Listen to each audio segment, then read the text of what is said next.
My guest today is Chris Chung. Chris is the CEO and co-founder at Titan, a Solana, a DEX aggregator, and Solana's first Meta aggregator, I believe. Welcome to the show, Chris. Yeah, thanks for having me, Andy. Hey, it is a pleasure. Let's do what we do at the beginning of the show, Chris. It would be super cool if you could please introduce yourself. Would love to hear some of your personal, professional, and yeah, what's your backstory, really? What have you been doing in the lead up to co-founding Titan? Yeah, sure thing. I guess my background lays in U.S. equities, where I was working in very low latency analytics back then for U.S. equities. So you can imagine like grabbing all this data from like Bloomberg, S&P, and then consolidating it to do like thousands of valuation models on a single stock in like under a second. And you could scale that out and you get the entire equity universe there. So that's what I was focusing on. And then eventually like the fund I was working for was trying to get to lower levels of latency. So we're looking at tick level data. Now, if you're paying NYSE or NASDAQ access to this data, you're paying lots of money. So we looked into crypto because that data back then was free. And then I guess everybody at the firm got fascinated with crypto, and then we converted over in around 2019. So that's when we got into it. But back then, there was no infrastructure for anything crypto related for fund management. So I had to build everything from scratch, from like back office systems to trading systems to execution platforms. So I did that for a while until early 2024, when I met back up with who is now my co-founder. We used to work together in the funds previously, and then we decided that we saw an opportunity in the Solana DEX Aggregator ecosystem, and we just decided just to go for it and start building out Titan. Nice. All right. Well, give us a bit more information, background, high level summary, if you like. Yeah. What is Titan? What is the purpose of a DEX aggregator? Yeah, sure thing. So like you said before, Titan's a DEX aggregator, but it's also a Meta aggregator as well. So what a DEX aggregator does is that, there's a lot of DEXs, decentralized exchanges throughout the entire ecosystem of Solana. You go through Radium, Orca, Phoenix, but how do you know which exchange will actually give you the best price, right? A DEX aggregator does all this routing for you. So it finds the best possible way for you to get from token A to token B. So if I were to trade like $100 worth of USDC to Solana, we would route you through the best possible combination of pools, even going through intermediary tokens to get you the most Solana output as possible. Now, meta aggregation brings this to another level, and I believe we're the first on Solana to do this. We actually aggregate other aggregators. So whether it's a quote from Titan or whether it's a quote from other players in the ecosystem like Jupiter or DFlow, we'll just provide users the best possible price without charging any fees. So if Jupiter gives the best quote, we'll route you through them. If Titan gives the best quote, we'll route you through us. But we're pretty confident on our algorithm as well. So that's why we decided to go with this meta aggregation approach. Yeah, very cool. And as I understand it, you guys have just announced the launch of the Titan mainnet. So just talk about what that looks like. How has the beta process been? Yeah, that kind of journey. When is mainnet? Where are we at the moment? Yeah, so we're bringing more and more people on to our private beta right now. Basically, we're just trying to keep scaling the infrastructure with the amount of users online. So in order to get access, we send out access codes for people to get, for them to start playing around with Titan and see how they like it. And we take all the feedback and try to improve the product as much as possible. So some innovations that we've been making that we've seen people have been very receptive to is that we've started basically providing a live stream of how your quote evolves over time. Because with low latency blockchains like Solana, 400 milliseconds passes by really fast. By the time you approve and execute on a given quote, that could be like 10 seconds later, which can be like 25 blocks later, right? So your quote's already stale by that point in time. So we keep on giving you updates as to what the actual quoted route would actually provide you on and on out. So it looks more like the live stream that you see in traditional finance, as well as, giving people full transparency to see which router, which algorithm, which route is actually providing the best value for them. So we've been seeing lots of good receptions based on that.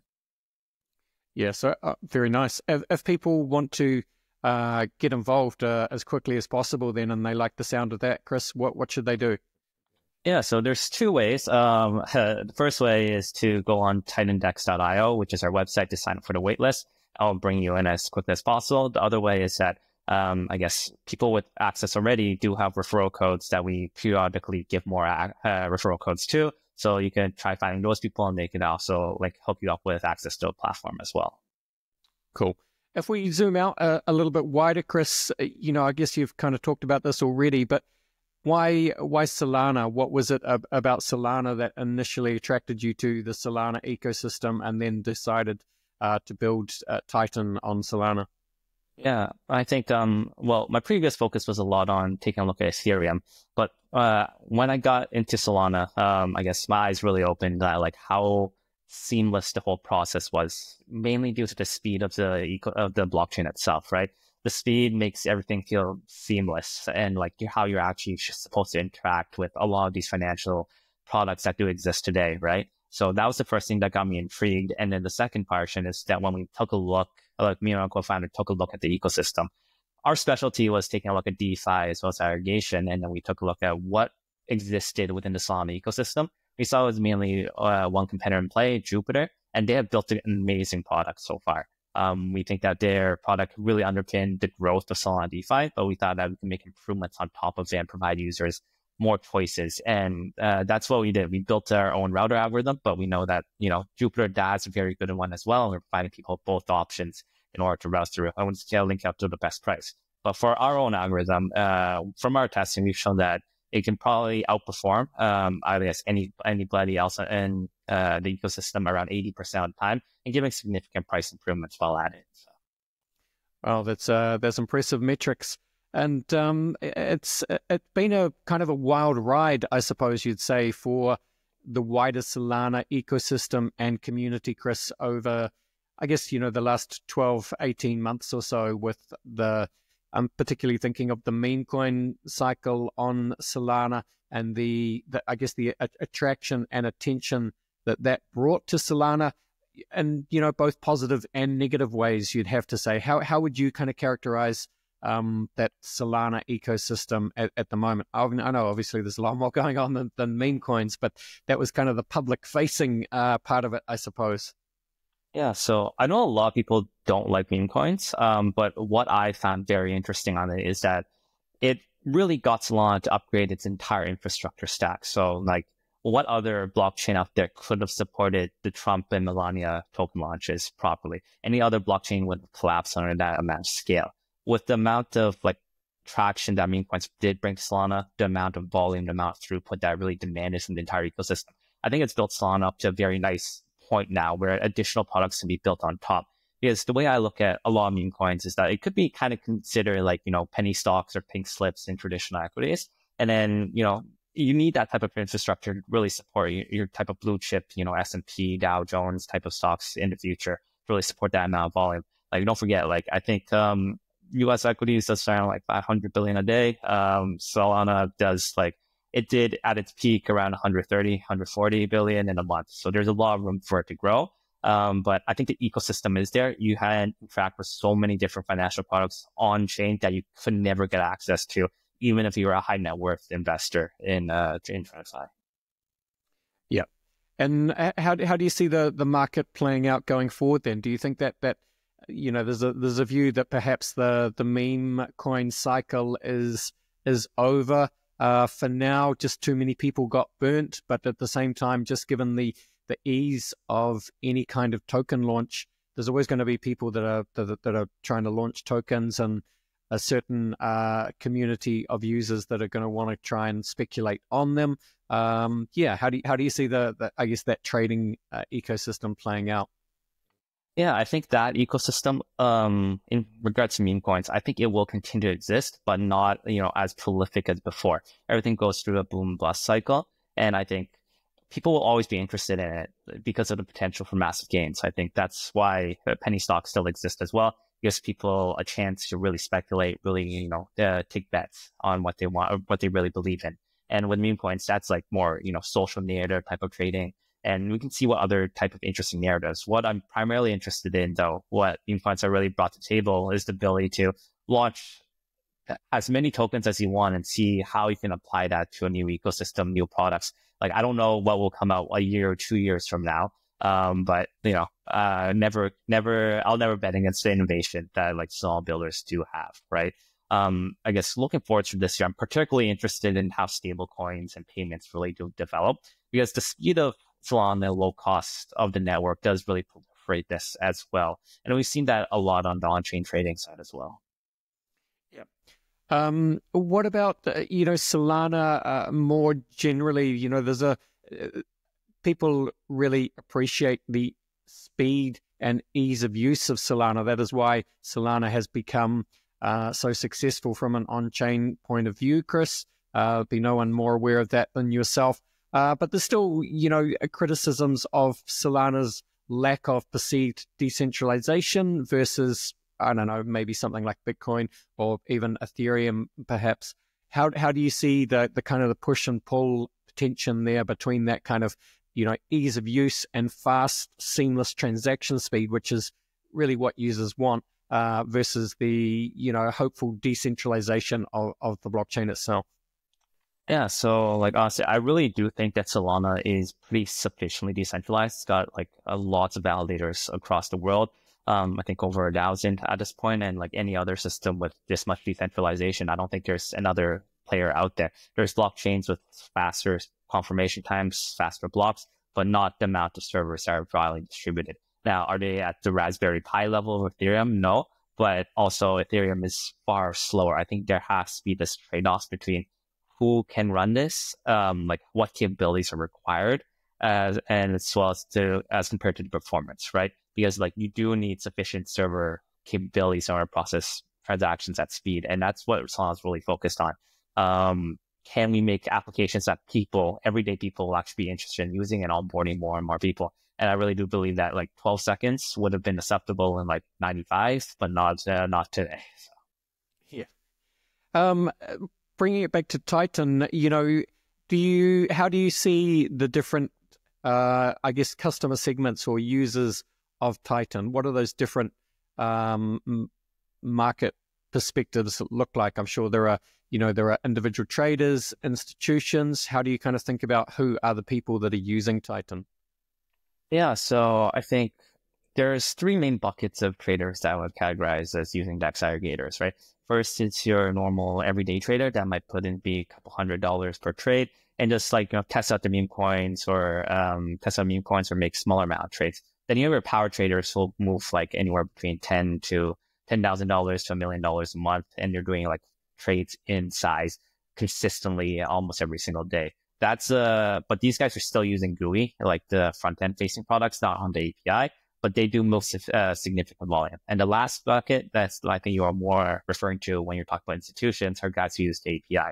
So these can be anybody from wallets to Telegram bots to actually trading desks that actually just use your API to run their trades and route through and directly use their contracts. So those are the three main segments that we've been seeing. Of course, API traders do take up the majority of the volume, but the other two types of traders do provide, enough volume as well. Yeah. And you said that before, Chris, you're pretty confident that Titan will outperform competitors around 80% of the time. So just love you to explain that metric, and because that's pretty significant. Yeah, so I guess the type of algorithms people commonly use, at least in the Solana space, seem to be classical pathfinding algorithms. So these algorithms, although very good for traditional, shortest path type of problems, really to us fails in adapting to cryptocurrency markets. So the main issue here is that these algorithms have to chunk their routes into like, let's say 10% chunks, which is actually what you see in a lot of players in the ecosystem right now. So let's imagine you were doing a $100 trade. You actually route your trades in $10 chunks. What Titan's algorithm does is that it goes to machine level precision because we use like pure mathematical optimization. So if I were to put an analogy on it, classical pathfinding is more like, spray and pray in terms of finding your best possible route. And it's more of a brute force technique. While ours just tries and pinpoints the exact optimal place that you could place the route. And the benefits of this is that we can also account for a lot more pools, because there's this thing that results in classical pathfinding called negative cycles, which are basically arbitrage opportunities that result in an infinite loop. Those pools have to be disregarded. But for our system, we can include every single pool under the sun. So I guess that's what we found. That's what we implemented. And it has given us that 80% win rate right now. Do you find that you come from a little bit of a TradFi background? TradFi users, when they see what they can do on a DEX, particularly with something when it's on Solana through something like Titan, where it makes that experience just seamless and fast. They must be intrigued and attracted by that proposition, but it takes time just for them to move over. What do you think? Yeah, I think the main bottleneck before was definitely the speed of blockchains, right? The speed of confirmations, because it felt like you click execute on your wallet and it takes forever to actually get confirmation. I think with Solana's low latency, low fees, that just disappears, and you get a whole playground to invest in markets that are clearly have high volatility. And if you can properly manage your risk, I think that's very, very interesting for TradFi products. Especially, I guess, if you're talking about stablecoin yields, that is another very interesting perspective as well. You can get a significantly more yield on chain rather than off chain these days. Yeah, I mean, and speaking of stable coins, it seems like the Trump administration is doing a lot of different things right now. Super busy administration, a lot of volatility coming out of that administration, both for good and bad, it seems. Not just for crypto, but for absolutely everything at the moment. Crazy time in the markets. But yeah, the Trump administration is talking about some very proactive and positive stablecoin legislation. How do you see that playing out for the industry? Yeah, I think the main thing is that the industry really needed regulatory clarification on like what is allowed, what is not allowed. And then once that is solidified, that just like brings on the US's strengths in terms of innovation. Like you have everybody in the world trying to get to Silicon Valley in order to work on like the most interesting tech products. And I think the only thing holding up crypto's development right now was that regulatory clarity. Like what can we launch? What products can we build on? And, with that given, I think a lot more institutions will come in, bring in way more capital flows, which will bring in more developers to drag the interest. And I think it's this like virtuous cycle, this like, I guess, flywheel, for example. More capital means more developers, which means more capital. So I just think that as soon as Trump can bring in more clarity on what is allowed, we're in for like the golden age. And what about I guess the altcoin ETFs? It seems like there are multiple applications, and with the SEC for XRP ETFs and Solana ETFs. I think maybe Dogecoin and Litecoin are in the mix as well. But I think those are the four, let's say, altcoins that are most likely to be next in line to get ETFs approved. How's the Solana ecosystem thinking about that? Yeah, I think, it's more interest capital flow because if a Solana ETF does get listed, which I think it will because the futures are being listed on the CME. I think was the main impetus for, just driving all this interest on the ETF side. I think this will bring in significant amounts of capital injection because I think a lot of people interested in the ecosystem, they're just waiting for a method to actually invest, because a lot of these firms are probably not comfortable in terms of actually going on chain or buying Solana from a crypto exchange right now. They need to follow the regulatory processes, but having the ability to buy an ETF on traditional finance rails is a very interesting proposition for them, and they can inject a lot of liquidity into the ecosystem and just bring in further growth. So that's where I see it going. Yeah. All right. Well, so in terms of DeFi, Solana DeFi, what are the biggest challenges or the biggest opportunities? What are the challenges and opportunities that you see at the moment, Chris, and how you and the Titan team, how are you kind of thinking about addressing these over the next 12 months or so? Yeah, I think the most interesting thing that we've been seeing is that there's been a lot of innovation on the DEX side of things. So with Titan, we have to integrate as many DEXs as possible to provide the best types of liquidity. But we've been noticing that a lot of DEXs have been specializing in certain types of, specialties because, your general purpose DEX, like your Uniswap back in the day, I think that type of market has been extremely crowded out. Like on Solana itself, you have Radium, you have Orca. These guys fulfill that purpose of being your general purpose DEX. But we've seen new players like Obrick, like Stable, really focusing on their niche. Like Stable focuses on stablecoin pairs, while Obrick really just runs, Oracle-based pricing for their DEX. This type of specialization, this ability to provide better prices than, your general purpose DEX seems to be where the ecosystem is growing. And like with that, more and more DEXs seem to be coming online, and we just have to integrate them as quickly as possible on our side. Yeah. All right. And what about, I don't know, any what's in the product pipeline from Titan? Obviously, you're looking very quickly towards mainnet launch. Features, products, anything else in the roadmap that you can talk about? Yeah, so like along with our private beta, people users will be able to get access to our market swap. So our market swap does try and address that issue of latency. So when you currently execute trades online on your GUI, you request a quote, you get it back, you look at it for a couple seconds and you approve. Like we said before, that takes 10 seconds or 25 blocks on Solana. The market swap, on the other hand, is an intent-based system. So you put in your trading parameters that you want, and you send this intent to our system, upon which the intent then retrieves the path directly from our server and executes immediately. So this does reduce the slippage quite dramatically. So we've shown through our testing that it actually improves your end rate speed, your execution speed by up to 3 times. And you can save on slippage. It reduces slippage by 80%. So this is an additional feature that we launched to really try and minimize the impact of slippage as well as latency because of block times. And then, further on, a lot of our products will be based on this concept of, but how do we give more access to users based on our better swapping mechanisms? So we'll be looking at stuff like ECA, implementing more things that make the entire ecosystem more MEV resistant as well. Yeah, it's nicely said, Chris. Just explain a little bit more by what you mean by intent. I've seen maybe yourself and other people talking about, intent-based transactions as the kind of, this is the kind of the next step in terms of how you think about, I guess, blockchain UI, UX. It's not about transactions, it's about intents. What does that mean? Yeah, so I think this is a pretty unique term that only really exists on blockchains, because in traditional finance, you just send your order in because based on what your parameters that you want, right? But the issue with blockchain is you have to execute and approve your transaction based on what was provided to you. The intent is you send in your parameters that you want traded on, and you don't care really how it gets done. It just has to meet your parameters that was set.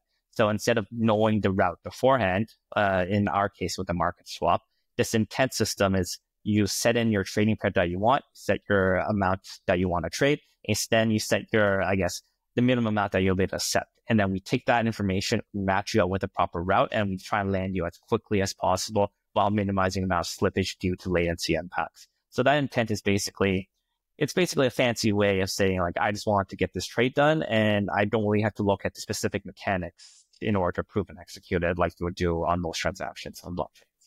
Yeah, and it's moving us towards that ultimate world where we want to go, where a lot of that abstraction is hidden away from the user, and the user can just say, well, this is what I want to do. You guys figure it out, and the back end figures it out. We're not there yet, but we're on the way, Chris. Yep.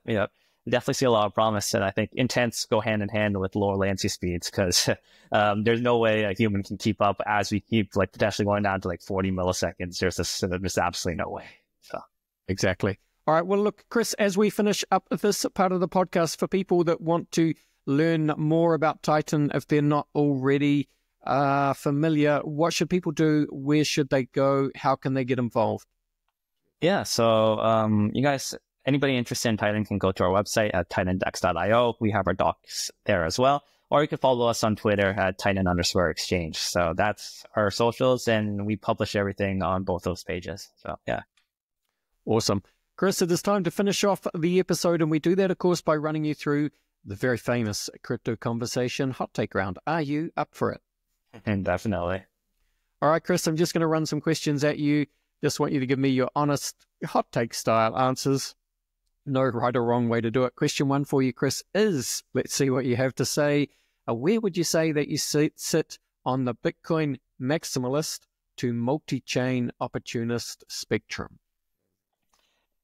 Honestly, I think I sit in the middle, because I just don't see a full multi-chain world happening, because the bridging experience gets too annoying. I mean, there are solutions coming out, but then you also need asset fungibility as well as timing fungibility as well. So not only is USDC, for example, on every chain, but that all those chains have to be time synchronized too. So I'm more in favor of the monolithic, but in terms of, Bitcoin maximalist, I think I have a more preference towards, smart contract program applications instead of just treating crypto as just types of digital gold. Yeah. Makes sense. Very nuanced answer, Chris. Thank you. What would you say then is your firmest conviction crypto opinion? Yeah, I think crypto right now, everything is based off of order flow in terms of sending your orders for trades. Like every step of the process in terms of blockchain's underlying infrastructure is based off of who can originate the initial trade, who can process that trade as efficiently as possible, and who can add more benefits to it. Because I guess the entire blockchain is perfectly set up for financial transactions, and I just see that being used by exchanges and people all around the world as this technology continues to grow. Yes, indeed. All right. Well, Bill Gates famously said that we tend to overestimate what we can accomplish in 2 years and underestimate what we can accomplish in 10. So anything you like here, Chris, 10 years time, Solana, Titan, DeFi, what does it all look like? Yeah. So I think 10 years time, I think the merger of crypto and financial systems, I think it'll just be completely merged at that point in time. Because, savings, like Robinhood has lots of savings running their crypto operations as compared to their normal TradFi operations. I think people are taking notice. They just need more regulatory clarity in order to implement these systems, because it doesn't make sense that, my trades get settled at T+1 or why markets aren't open 24/7. I think these are all things that crypto and DeFi can help each other out with, in terms of crypto processing more and more volume, having more, traditional products being put on chain so that everybody can see, everybody can verify, while TradFi benefits from more of these technological improvements that can be made and really improve the entire ecosystem for everybody. So I think 10 years from now, I think it's just going to be the same. We won't really see a differentiation. Yes, indeed. All right. William Gibson, sci-fi author, said that the future is already here. It's just not evenly distributed. Can you think of an example, Chris, of the future being here right now, but most people aren't aware of it?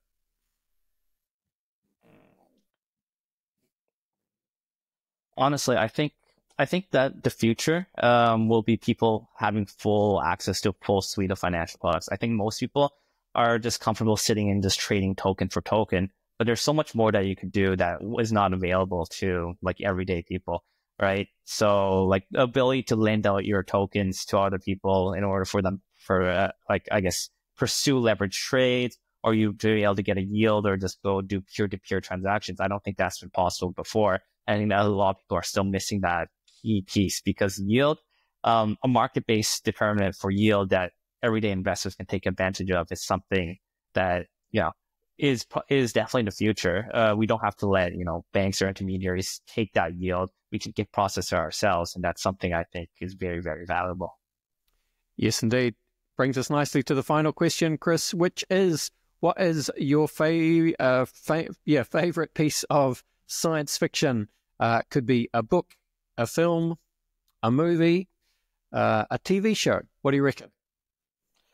Honestly, my favorite novel is probably Foundation, like the original one on that side. I think the author, I forget his name, but he did a very, very good job in just, showing that although history isn't exact, it can't really predict the future exactly. History just rhymes. So you follow very predictable paths in how like human interactions progress throughout time. Although his takes that story Foundation goes through 10,000 years of, humanity reaching the peak of sci-fi, peak of technology, and then regressing back to pre-nuclear age before going back in 10,000 years. So it's a very interesting book.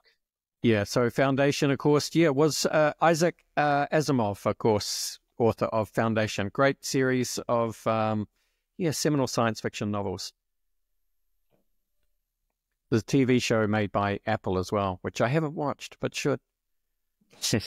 Yeah, Asimov's pretty good. I think he also did iRobot, which is one of my favorite movies. So.